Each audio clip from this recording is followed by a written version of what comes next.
Namaskar, this is Firstpost and you're watching Vantage with me, Palki Sharma.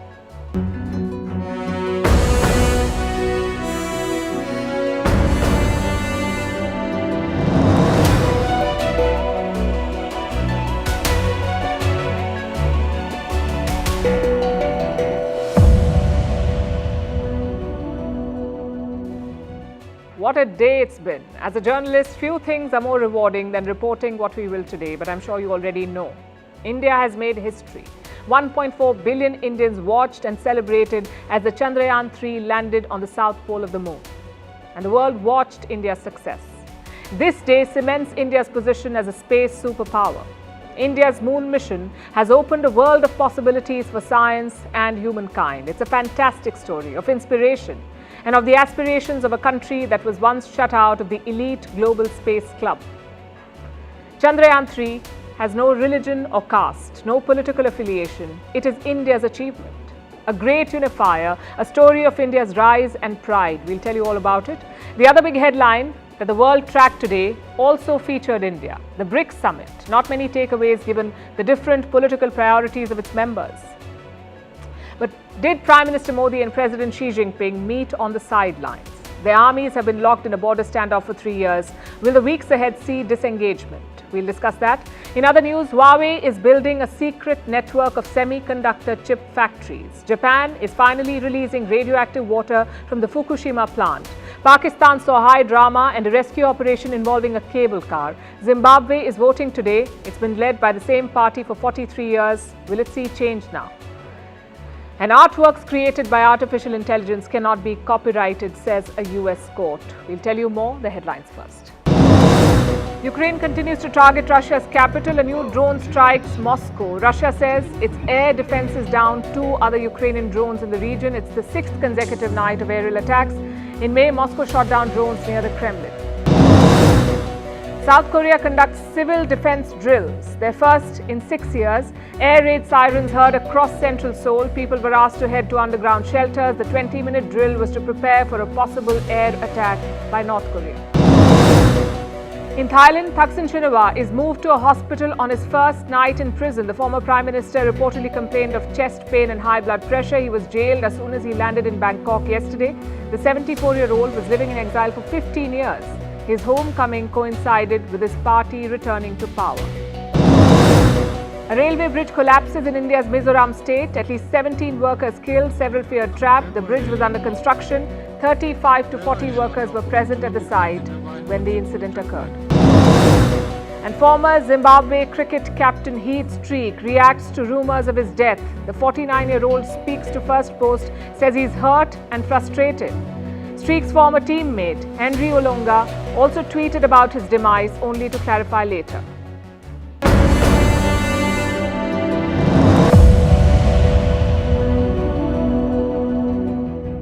It was called 15 minutes of pure terror, and indeed it was. But what came afterwards was worth it. Joy, pride and excitement. I don't need to tell you why, because India's Chandrayaan 3 mission has succeeded. As the ISRO chairman said, India is on the moon. All eyes were focused on the mission control room in Bengaluru. It was a room full of tense faces, politicians, bureaucrats, and the most terrified of the lot are scientists. They had been here before. In 2019, India was focused on a similar mission control room. We were waiting for Chandrayaan 2 to land. It was a heartbreaking moment for the whole country. But today, all that pain has been forgotten. I'll be honest though, the countdown was nerve-wracking. ISRO had a display of how far the module was from the moon, and with each minute, it kept dropping. 40 kilometers, 20 kilometers, 10 kilometers, and finally 0. The Vikram lander had successfully arrived on the moon. We were watching the scenes from the control room in our newsroom. The roar was deafening. I can only imagine what it was like inside that room, the tension, the expectation, and in the end, the elation. As we speak, India's rover is driving around on the moon, and that too on the south pole of the moon. It's a historic first. We told you about this yesterday. No country has ever landed on this part of the moon. It's dark, it is tough terrain, and it's uncharted. But right now, India has a rover there. It's truly a proud moment in India's history. A big congratulations and thank you to all the scientists at ISRO. You have given us a great gift. It's also a tribute to ISRO's persistence. We were talking about a very complicated maneuver here. The Vikram lander was heading towards the moon at 6,000 kilometers per hour. 6,000, that's 10 times the speed of a plane. To land such a fast-moving object on the moon is not easy. Come to think about it, landing at such speeds on the Earth is not easy either, but the ISRO did it. And that too without a $1 billion budget. The total spending on Chandrayaan 3 was $75 million. That's 5 times less than a Boeing 777. 2/3 of the budget of Hollywood films like Gravity and Interstellar. It's a lesson on ingenuity.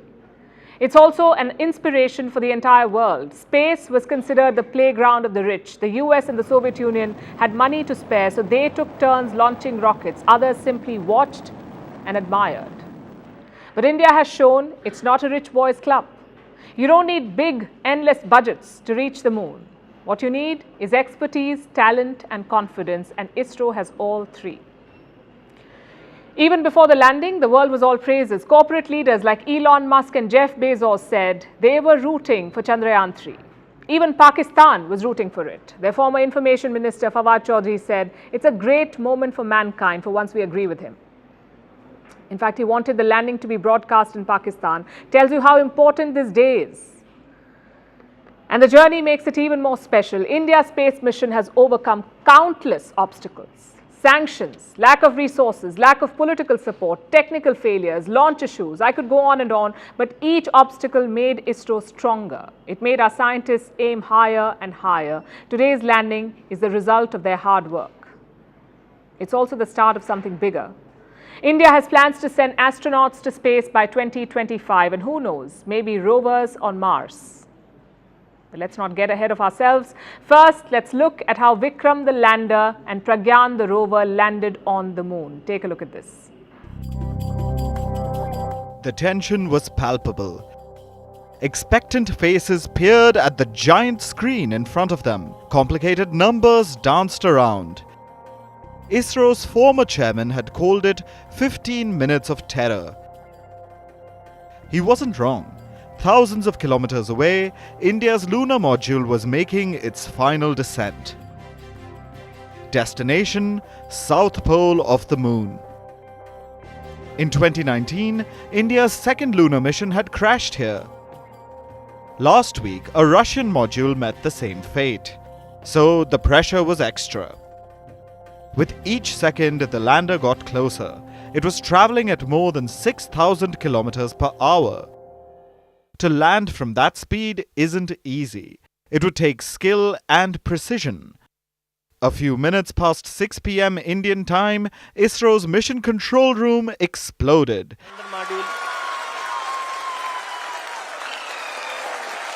Elated scientists screamed and hugged each other in relief.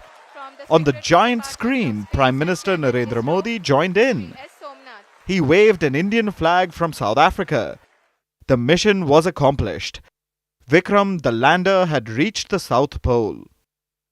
Sir, we have achieved soft landing on the moon. India is on the moon. Years of hard work led to this moment. Around 1,000 scientists and engineers worked on Chandrayaan 3. The total budget, just over $75 million. But what ISRO lacked in funds, it made up with in ingenuity. For most people, the moon is an obsession. For scientists researching it, for business leaders wanting to colonize it, for parents singing lullabies about it. So, reaching the moon often becomes a national obsession. And India was no different. Chandrayaan 3 lifted off from Sriharikota on the 14th of July. Since then, Indians have been marking their calendar.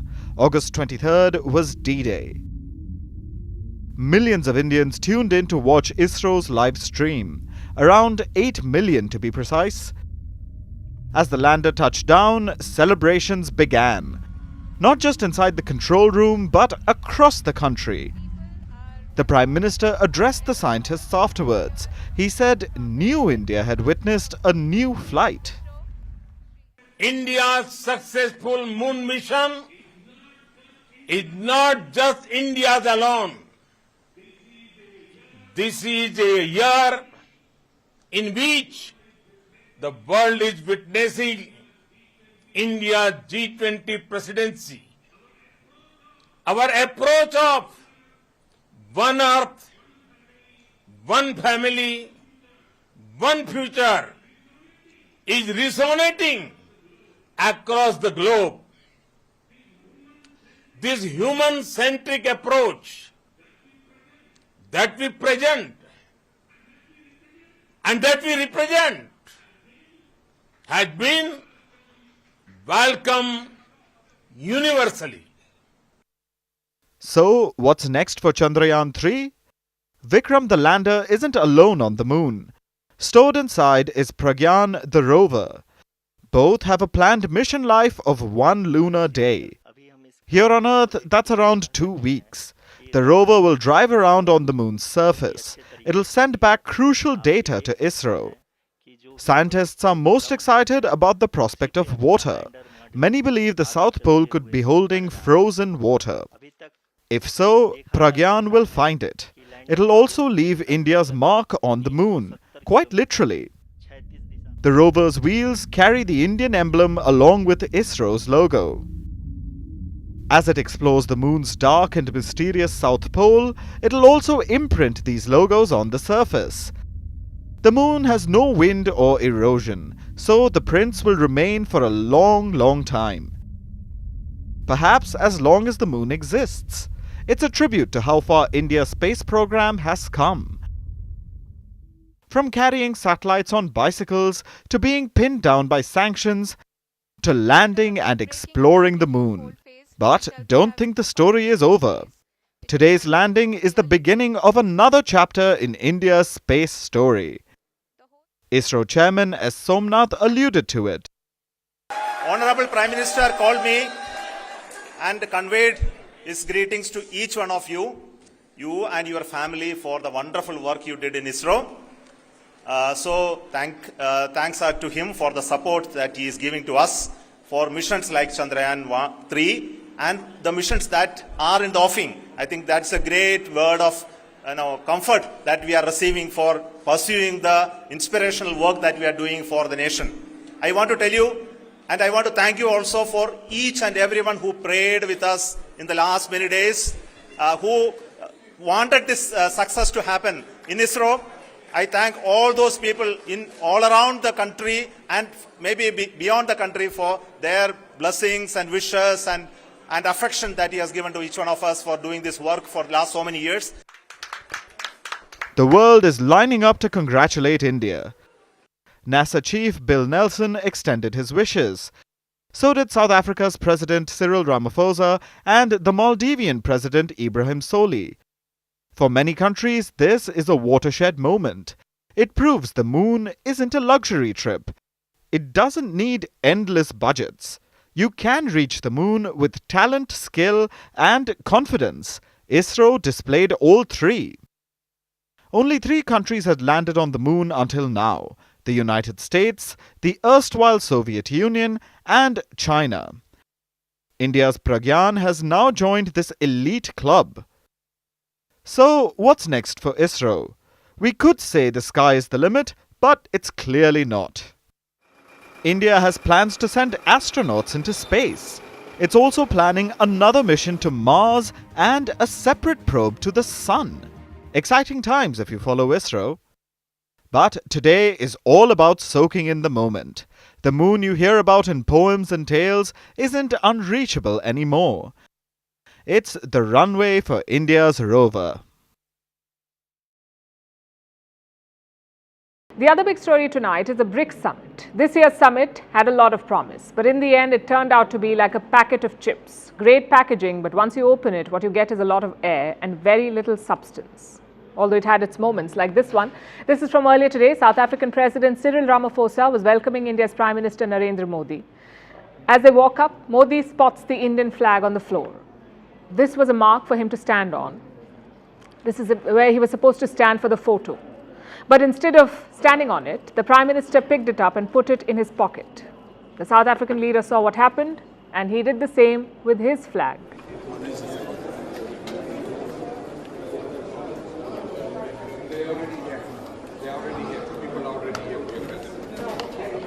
Well, optics aside, what were the tangible outcomes? Let's start with China. Their contingent struggled. Beijing had big plans for BRICS this year. They wanted to fundamentally change the group, to add more members, to get a common currency, and more importantly, to take a tougher stand against the West. The Chinese president made a power play at BRICS. We need to use the BRICS Plus cooperation well and accelerate the expansion process. Let more countries join the BRICS family, pool wisdom and gather strength to make global governance more fair and reasonable.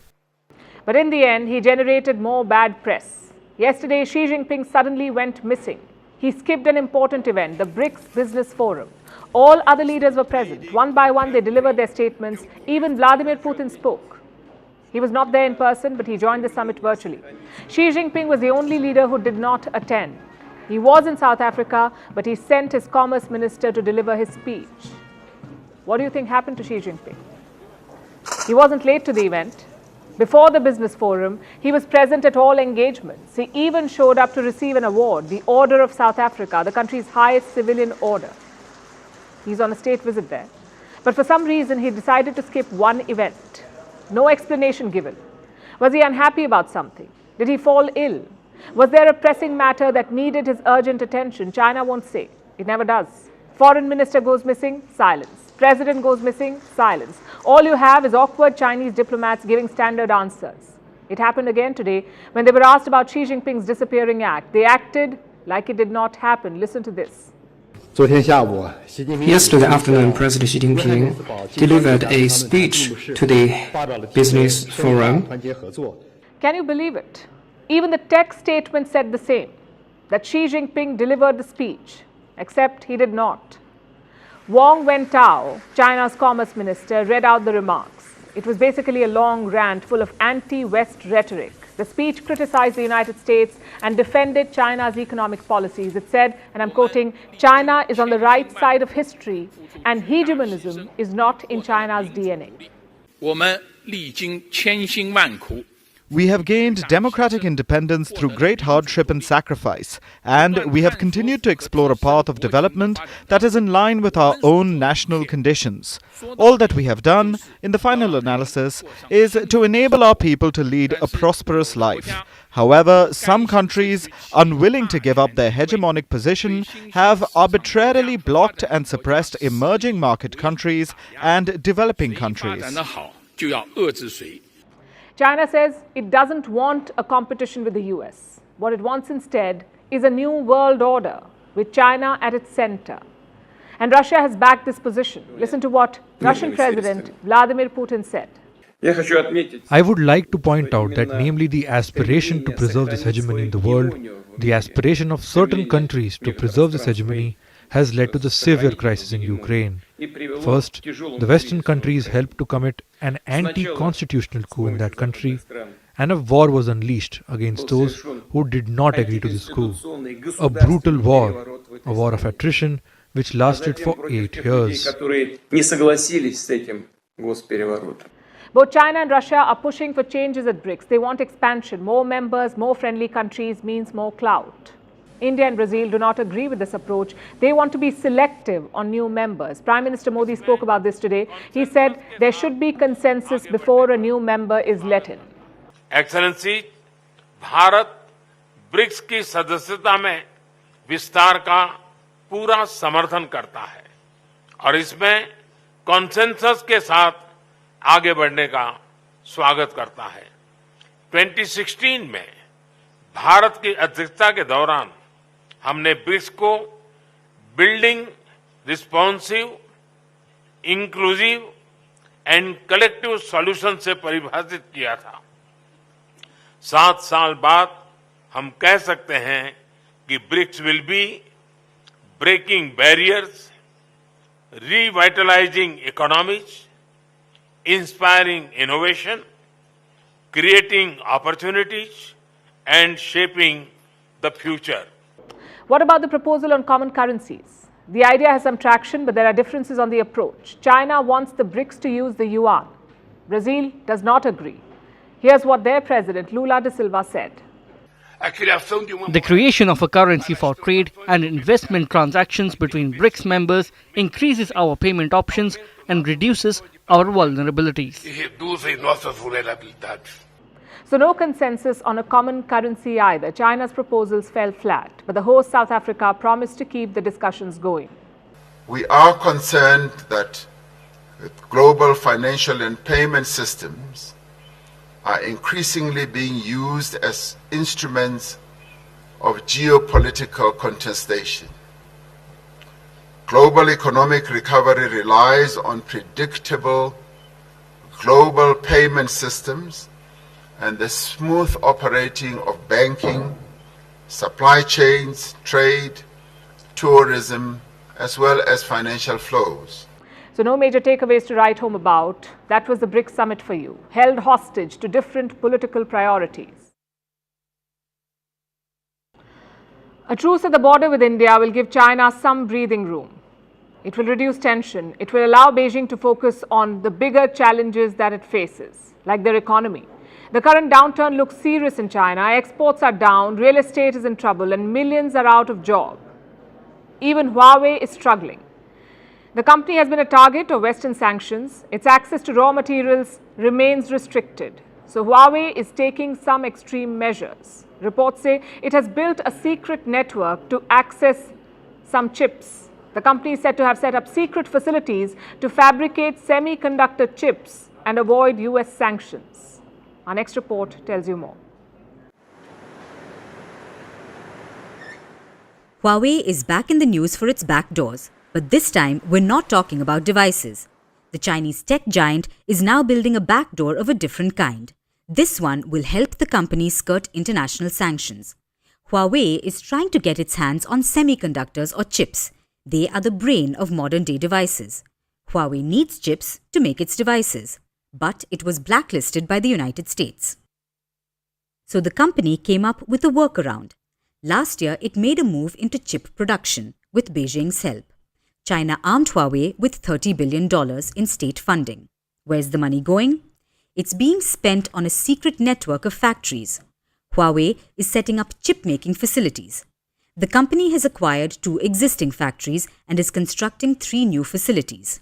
But Huawei wants to keep these plans a secret. On paper, Huawei is not listed as the owner of these new plants. The facilities are being created by different companies. They don't share the same Huawei name. Neither does the tech giant own any shares. Reports say Huawei doesn't want to disclose its involvement. Again, the reason is Western sanctions. By hiding its name, Huawei might be able to circumvent the sanctions. Huawei is a blacklisted entity in the US, so American companies can't do business with them, they can't take orders or send supplies. So, Huawei has found a loophole. Get a company with a different name to make the orders. With this arrangement, Huawei can buy American chip-making equipment and other chip-making supplies. But before Huawei could go ahead, its plans came out in the open. Now, leading chip makers are raising an alarm. The Semiconductor Industry Association, or SIA, is concerned. It's drawing attention to Huawei's secret network. SIA represents the world's leading semiconductor companies, like America's Intel Corp, South Korea's Samsung, Taiwan's Semiconductor Manufacturing, or TSMC, and the Netherlands' ASML Holding. These companies are building pressure on Washington. It might lead to stricter export controls, but that's unlikely to deter the likes of Huawei. China is making an ambitious push into chip making. Already, there are 23 fabrication facilities in China, and Beijing plans to build more. By 2030, China plans to invest over $100 billion towards chip making. In response, America is stepping up its own investments. US President Joe Biden has made chips his top priority and has promised to spend over $230 billion. All over the country, semiconductor companies are investing in record billions of dollars. By the way, you know how much has been committed in the Chips and Science Act to be invested in America? $230 billion. The race is truly underway. America and China are locking horns. Their contest could have two outcomes. Either it could lead to more tech innovations or make the market for chips more ugly. Our next story is about free trade agreements or FTAs. They're considered panacea in the world of trade. You sign an FTA, your trade booms. But it turns out that's not always the case. India has signed around 13 free trade agreements with Australia, with the UAE and with ASEAN members, also with Japan. The idea is quite simple. When you sign FTAs, you reduce barriers to trade, like quotas or tariffs or duties, you reduce all of them. As a result, bilateral trade increases, or that's the assumption. But in India, the recent trend is worrying. Let's look at the first half of 2023. That's January to June. India's overall exports declined by 8.1%. But India's exports to FTA partners declined by 18.2%. And this is worrying. In the first 6 months of 2022, FTA partners made up 30% of India's exports. This fell to 26% in the first half of this year.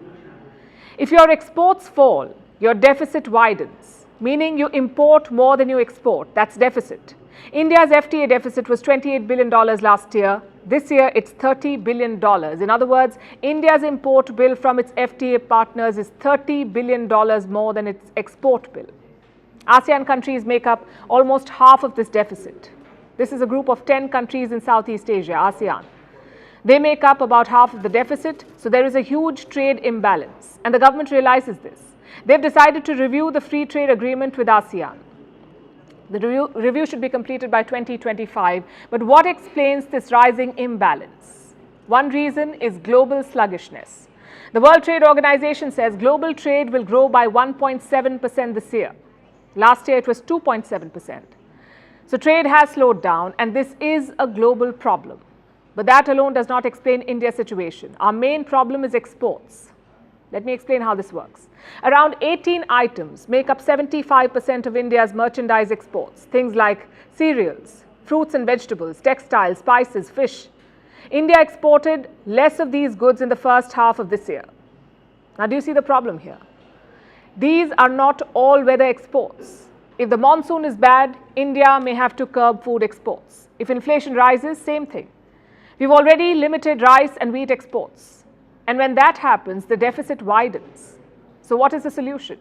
To focus on more reliable sectors like telecom or computers or pharma. These items make up 25% of India's exports. And guess what? These exports grew in the first half of this year. So if the idea is to diversify your shipments away from agriculture, agro products are important, no two ways about it, but they cannot be your only driver. If they are, your trade deficit will keep widening. It was $191 billion in 2021. It increased to $267 billion last year. That's a rise of almost 40%.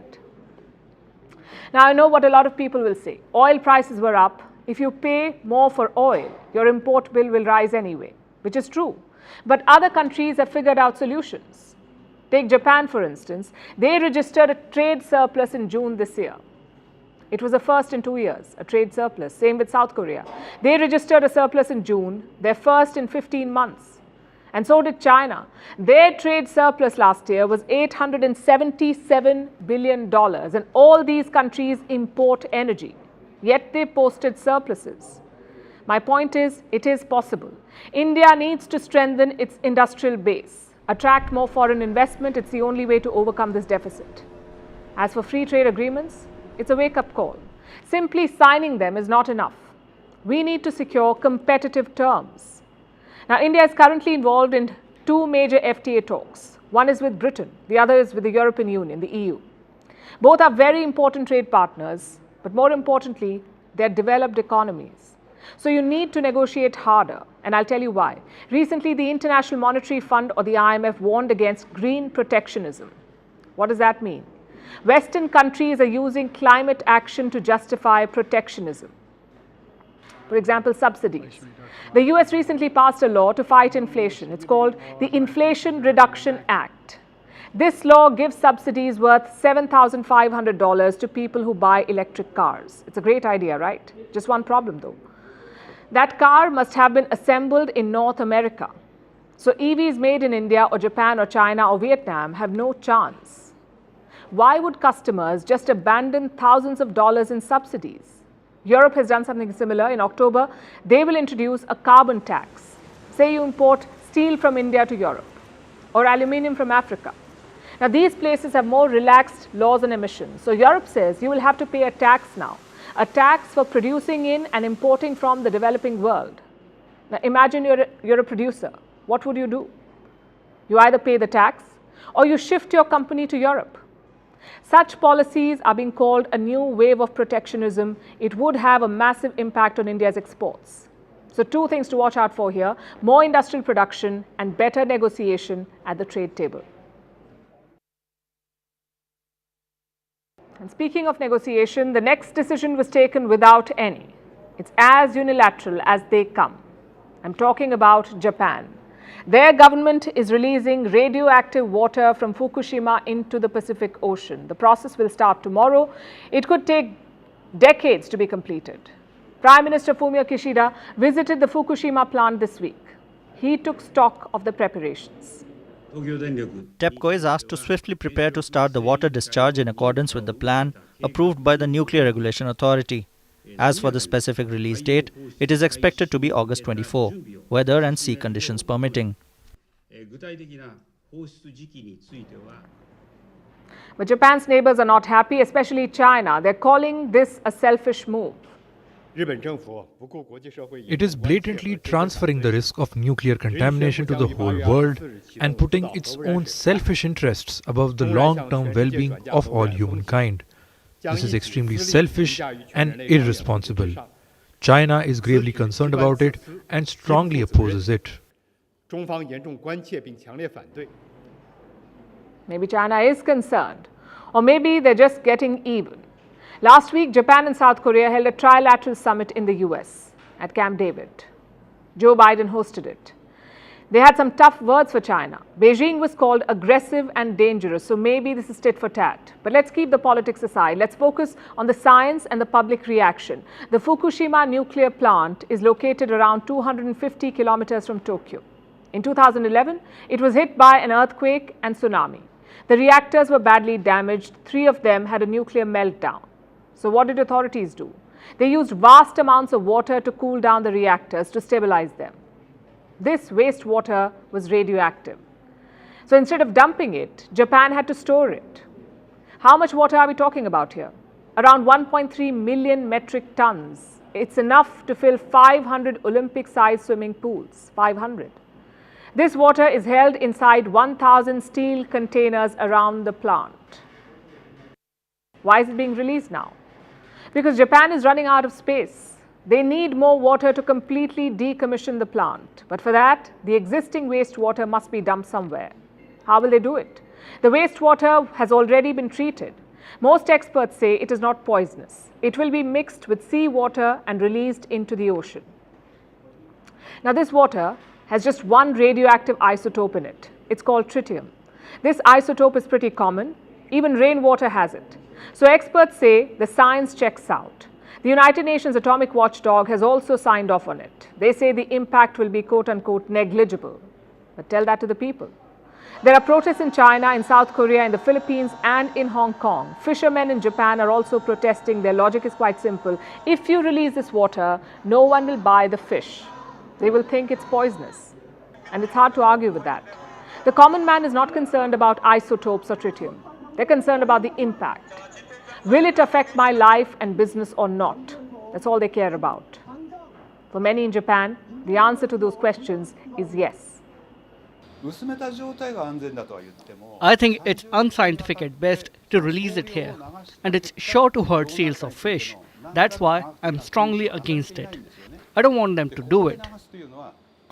I have some concerns about the Fukushima water release. If the government is really going to do it, I would like them to show more evidence that it won't have any effect on the environment. I know it's too late now. Japan is all set to begin the release tomorrow. They have diluted some of the wastewater with seawater. If the weather permits, it will be released. So it's pointless to debate whether Japan should have done this or not. The science was solid, the reasons were justified, and the United Nations signed off. But how they did it is a different debate altogether. No consensus, no confidence building, no transparency. Surely there was a better way to do it. Japan could have spent more time and money building awareness, perhaps invite neighbors to see the ground reality, let them conduct tests. Instead, Japan decided to go it alone. One report from the UN watchdog is not enough. Such issues require more negotiations, more inspections. Only then can you build consensus. Japan did not bother with it. And as a result, they have set a bad example. What is stopping other countries from doing the same with nuclear wastewater? Well, after tomorrow, nothing. We're not saying Japan should store this water for eternity. We're saying build consensus. Maybe China would still have objected to the plan, but the fact is, we'll never know because Japan never tried. 12 years after the nuclear accident, Fukushima continues to teach us a lot on what not to do. And now on to Pakistan. Did you know that the country has a robust homemade cable car system? It was born out of necessity to reduce travel times in the hilly regions. These cable cars are often made of scrap metal. No one talks about the system. But yesterday, it was all over the headlines, all over the world. 8 people, including 6 children, were trapped in a cable car after its rope snapped. What was a daily ride to school turned into a life and death situation for these kids. They were left dangling over a ravine, their lives hanging in balance, waiting to be rescued. When we were tracking this story yesterday, it wasn't clear which way it would go. But we're happy to tell you that all 8 people are now safe. It was a dramatic rescue, to say the least. Our next report brings you all the details. It started out as a normal day in Battagram, a city in Pakistan's Khyber Pakhtunkhwa province. These children were on their way to school. They were accompanied by 2 adults. They took the cable car. It was meant to be a short gondola trip, but soon turned into a life or death scenario. The cable car they were using was homemade. It's known by locals as the dolly. It's used widely in Pakistan's hilly regions. This one was travelling between the villages of Batangi and Jhangri. It's a distance of 4 hours by road, but on the cable car, it's just a matter of minutes. When the cable suddenly snapped, the dolly was making its 5th trip of the day. The group was left hanging in the air, dangling 900 feet over a ravine. With little to do, the children huddled together. Some drifted in and out of consciousness. They were crying for help, but this was in the middle of nowhere.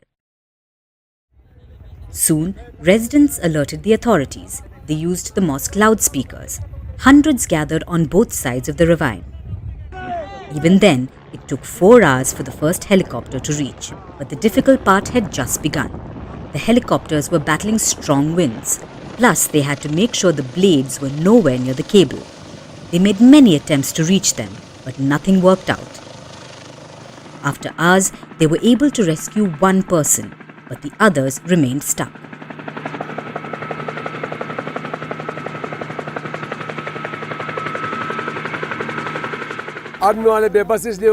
The military became helpless because the people inside the chairlift refused to be harnessed. They tried very hard to convince them for almost an hour. They had stopped the helicopter over the chairlift and were throwing ropes down to the stranded people, but those people refused to comply. One man tied himself up and he was rescued, but the others refused. So there was nothing they could do. As night fell, the weather worsened, so the mission was cancelled. The helicopters were sent back. Children were still there. Their families were crying for their safety. Emotions were running high and time was running out. So the officials debated another option, zip-lining to the cable car.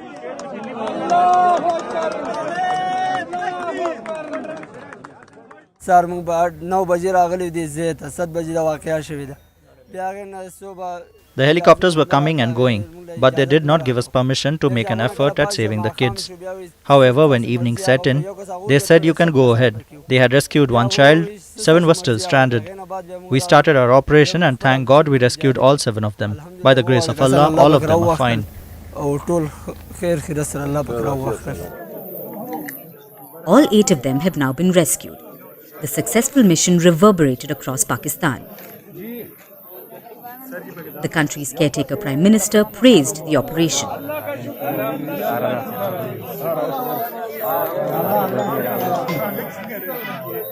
But the incident has raised questions about the safety of these cable cars.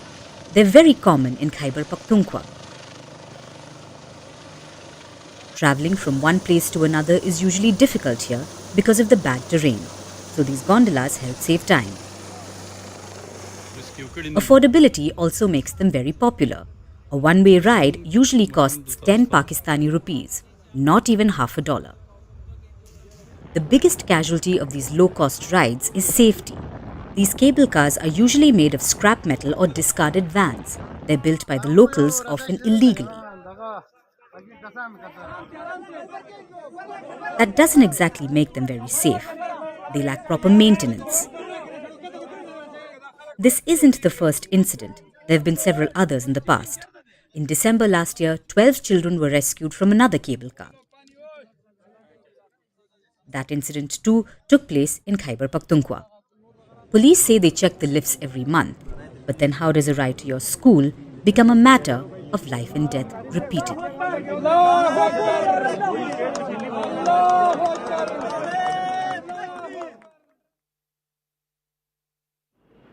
And now let's turn our attention to Zimbabwe. The South African nation of 15 million people went to polls today. For days now, the streets have been awash in bright colors in anticipation of the big clash.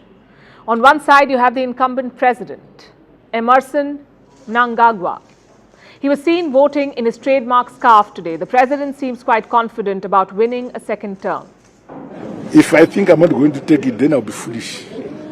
Everyone who contests, if you're going to rest to win. And precisely is what I'm doing. You saw his scarf, green, yellow and red, the colors of Zimbabwe's flag, and his party, the ZANU-PF. That stands for Zimbabwe African National Union Patriotic Front. Bright shades of green, yellow and red are a standard at ZANU-PF rallies, and the 80-year-old leader is known to sport striking outfits in party colors. His biggest opponent is a man called Nelson Chamisa, 45 years old, leader of the Citizens Coalition for Change, also called the Triple C. Chamisa supporters are clad in bright yellow, unmistakable during their political rallies. The Triple C hopes to usher in an era of change. Zimbabweans want to be led and ably led. From today onwards, on the 23rd, we are going to remove a ruler and put in place a leader so that there's happiness in Zimbabwe. Chamisa and his supporters want a reset. They want to end the 43-year rule of the ZANU-PF. Quick history. Zimbabwe got independence from the British in the year 1980, and since then only one party has ruled the country, that is the ZANU-PF. They won Zimbabwe its independence. Their leader was Robert Mugabe, an autocrat, also the country's longest-serving president. Mugabe ruled with an iron grip until he was overthrown in a coup in 2017. That's when Zimbabwe's military took over and they replaced Mugabe with his vice president, Mnangagwa. Then elections were held in 2018 and the former vice president won, although by a razor-thin margin. That was the last election Zimbabwe saw. There were allegations of widespread rigging, voter intimidation and outright violence, basically the same template that was seen during the Mugabe years. Chamisa had disputed the results in court, but he was turned away. This time he says he won't allow the election to get stolen. I told SADC that number one, Mr. Mnangagwa is not preparing to win, he's plotting to rig. I told SADC that he stole the election in 2018, but this time I will not accept to allow him to steal the election again. But the decks are stacked against Chamisa, and he should well know. Zimbabwe's political system has been dominated by the ZANU-PF for decades. The party has strong ties with the military. It was the generals who propped up Mnangagwa after they ousted Mugabe in 2017. The ZANU-PF also controls the police forces. Opposition leaders have been arrested, political rallies have been banned, and Triple C supporters have reportedly faced intimidation. Now, Chamisa has been in politics since he was a student. He knows the drill. But he's hoping that Zimbabwe's economic woes will spur people to vote for change and to do so in large numbers, in enough numbers so that the result cannot be disputed. Because Zimbabwe is in dire economic straits. Its inflation rate is one of the highest in the world. Officially, it hit 175% this June. Unofficially, it's much higher. The country has seen hyperinflation before. It saw monthly inflation rates of almost 80 billion% in 2008. Yes, we've got the numbers right, 80 billion%. The country had even issued $100 trillion banknotes. It was then forced to scrap its currency. Thankfully, it hasn't come to that this time, not yet anyway, but inflation has been on the rise for years and the economy is in a shambles, partly due to Western sanctions on ZANU-PF officials. The US, the UK and Europe have sanctioned some people in power in Zimbabwe. The World Bank and the IMF have blacklisted the country. It is not eligible for loans. And this is due to the turmoil of the past decades and Zimbabwe's constant defaults in the past. All this has hurt the economy, and this, I must tell you, is a mineral-rich nation. Yet, it's one of the poorest in the world, and this backslide has taken place during the decades of ZANU-PF rule. So, Chamisa believes that the time is ripe for change and that the people will vote for a better future.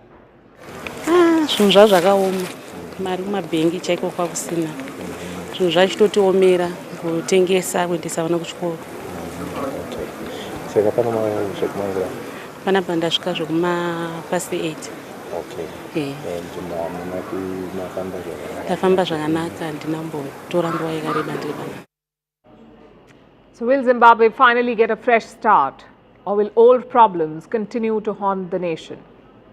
Guess we'll find out in the next few days.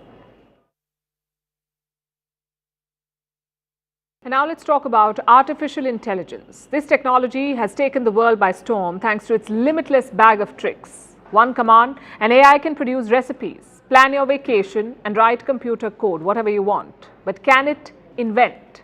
Can artificial intelligence invent? You see, invention has always been considered a human feat. It's about eureka moments by humans like Thomas Edison or Da Vinci. But today the question is, can AI's creative genius join the ranks? Does it own the art it creates? A US judge disagrees, and this is a first of its kind verdict. It says artwork generated by artificial intelligence is not copyrightable. Only works with human authors can be copyrighted.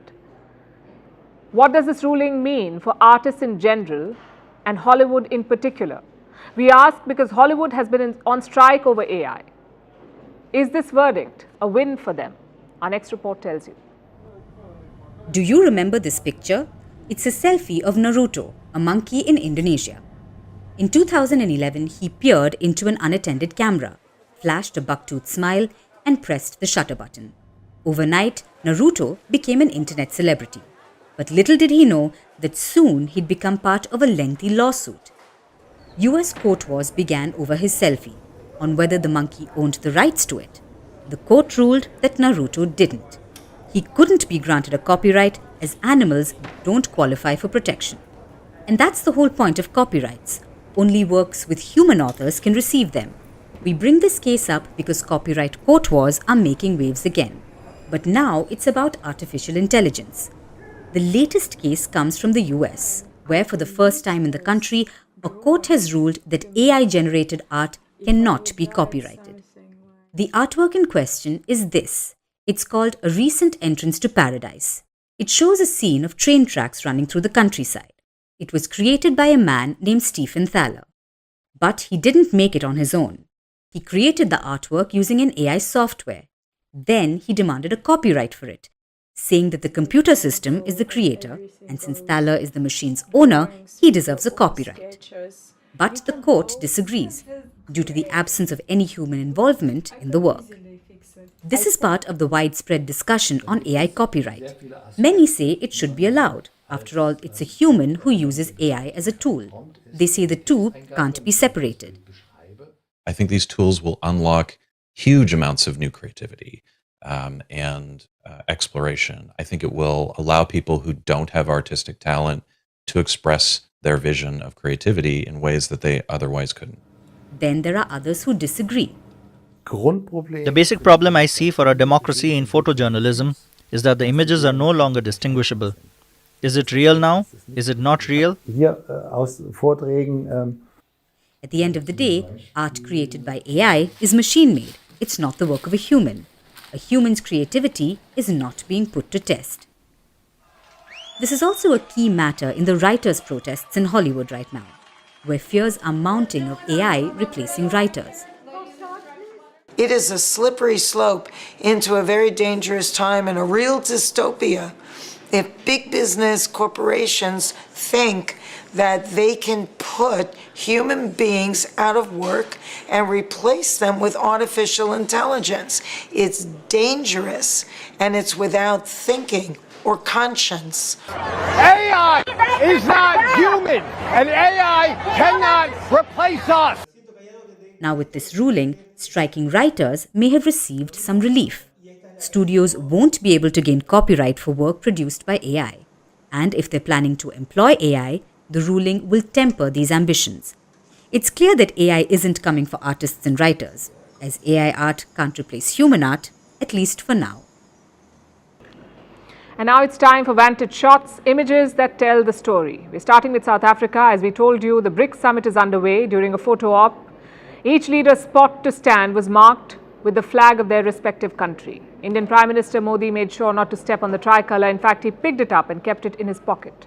Meanwhile, in China, a massive fire broke out in an office building in the city of Tianjin. More than 200 firefighters and 62 fire engines have been deployed to control the blaze. And a rocket was launched into the space from Kazakhstan. The aim is to restock the International Space Station with food and fuel. And finally, taking you back in history, on this day in 1966, the Earth was photographed for the very first time from the Moon's orbit. The picture was transmitted back to Earth by the Lunar Orbiter 1. On that note, we're calling it a wrap. Thank you for watching. We'll see you tomorrow.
Liftoff, the 85th Progress resupply mission to the International Space Station. Tower is clear.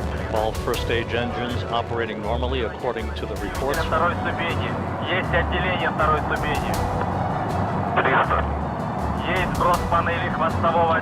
There's the skirt jettisoning of the third stage.